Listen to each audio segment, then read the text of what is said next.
Days Gone had a mixed reception from players when it launched on PlayStation 4 in 2019. Developer Bend Studios seemed to have a clear vision for what they were creating, but sadly, I couldn't find time to realize what that was and only experienced the opening hours of gameplay. With the PC release, I decided to go all in and see what this adventure offers. Plus, I get to play it with graphical options and any quality of life updates added post-launch.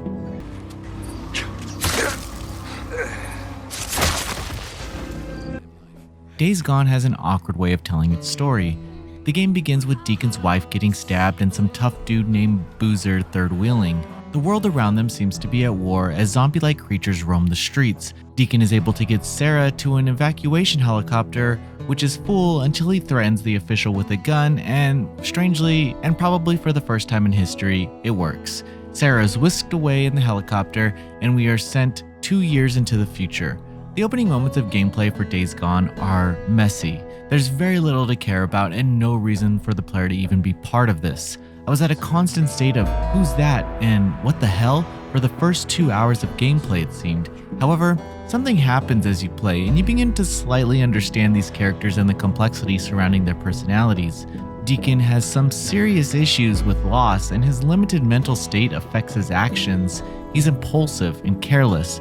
But what's worse is that everyone wants to take advantage of his abilities to survive. I begin to feel sorry for Deacon as his past demons pop up, and after a while, I even understood the opening moments of the game. It's not an adequate way to tell a story by any means, and requires players to be present during all story missions and conversations to grasp who these characters are, but it works, and I was invested. The gameplay has you going through story missions mainly provided by camps of survivors scattered around Oregon. The world has spiraled downhill as zombie-like creatures known as Freakers roam the open world map. There are also other enemies such as military groups and Rippers, who are exceptionally annoying yet the most satisfying to take down. The world never felt empty to me and I was always in a state of discovery. The map isn't too large either, which seemed to allow the developers to fill it with as many points of interest as possible. What also stood out to me is how I never felt safe, even when I was fully stocked up with items and ammo. There's a threat that a group of Freakers could attack you at any point, but I could also use them to clear out camps easier and conserve resources. The idea of immersion plays into the adventure, but everything isn't experienced at once. You have your bike, which is a major way of getting around the areas. Players are expected to care about this bike as much as they do Deacon, which works in some ways. For starters, the bike will need repairs and it will need gas. However, instead of treating this as a negative, I saw it as a way to force me to pay attention to my surroundings and explore areas for gas or scrap. I knew there were some complaints about the bike at launch, but I didn't have a bad experience with it. Perhaps there was some post-launch updates that improved it. Customization is also here as players can upgrade their bike and Deacon's abilities. Completing optional tasks will also unlock new weapon customizations created from an inventory wheel out of materials found throughout the world. It's awkward to navigate at first, but I was able to get by just after a few hours.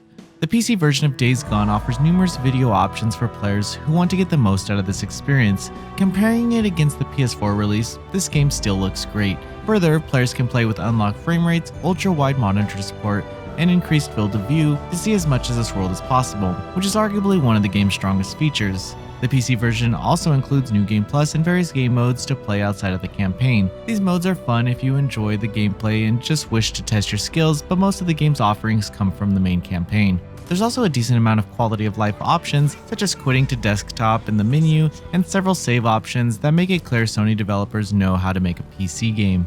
Days Gone requires that the player invest themselves in the story. After all, this is a game, and Bend seems to have a proper balance of when it comes to immersion and when to just have the players enjoy the world and shoot down some enemies. Enemy AI is not perfect, as they lack any sense of working together or even moving positions after taking cover. Still, on the other hand, I'm not sure I would have wanted to deal with that on top of the other survival systems put into place. I was here to play a game, and that's what I got.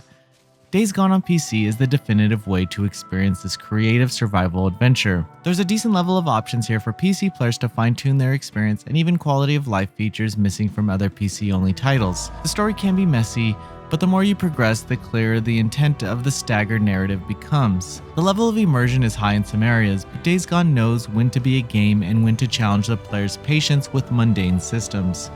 Noisy Pixel is giving Days Gone on PC an 8 out of 10.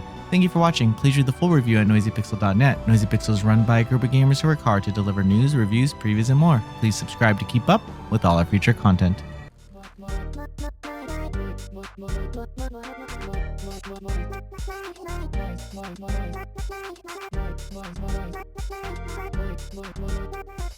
Noisy Pixel.